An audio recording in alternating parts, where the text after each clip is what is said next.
le moment le plus critique, c'est le matin.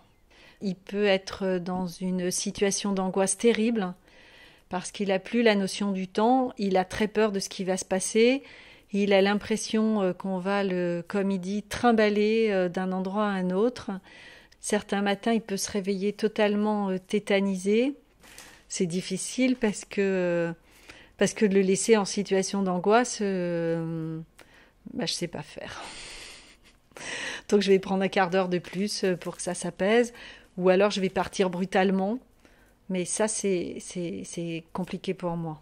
Je sais que si je pars en tournant le dos, comme ça, brutalement, la journée va être difficile pour moi. On ne doit pas oublier que pratiquement la moitié des aidants actuellement sont en activité professionnelle. On estime que dans une entreprise sur 5, il y a plus d'absentéisme lié à un parent touché par la perte d'autonomie que d'absentéisme pour un enfant. J'en ai parlé qu'à une personne avec cette peur pour déjà avoir vécu des situations qui étaient liées à la santé, soit de mon enfant, soit de quelqu'un de ma famille, donc en l'occurrence mon père, où ça a posé chaque fois beaucoup de problèmes par rapport au travail.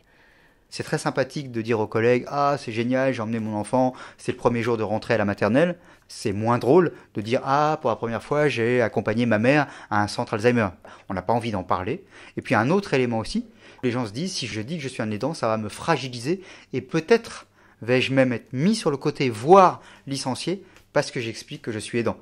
Je repars au travail avec l'envie de travailler, la nécessité de le faire, la nécessité d'avoir un salaire, mais aussi en mettant des limites pour prendre soin de moi. C'est-à-dire que si je vois qu'à un moment donné, je suis limite, je m'arrêterai quelques jours. Je mets d'une certaine manière un plan de carrière, si j'en avais eu un, entre parenthèses.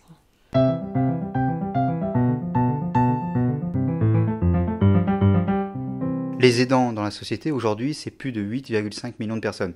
Et donc, derrière, c'est arriver à faire comprendre à la société que ces 8 millions de personnes, elles le font souvent sans aucun soutien et parfois même dans l'incompréhension, et qu'en même temps, elles jouent un rôle essentiel en termes de santé publique, et que même si on parle en termes de chiffres, il faut se rendre compte que si on devait trouver une solution pour remplacer ces 8,5 millions de personnes, il faudrait mettre sur la table 164 milliards d'euros.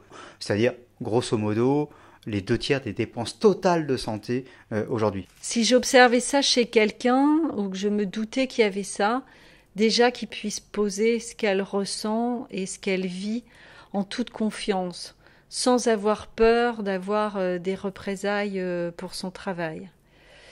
Ensuite, d'aménager des heures en fonction de ses besoins.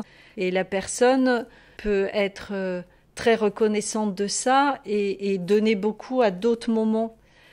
Proposer aussi ce qui se fait dans pas mal d'entreprises maintenant, qu'il y ait des jours qui puissent être donnés par d'autres collaborateurs. Moi, on m'a jamais proposé ça. Et il y a une année où j'aurais eu 2 semaines de plus, mais ça aurait changé ma vie.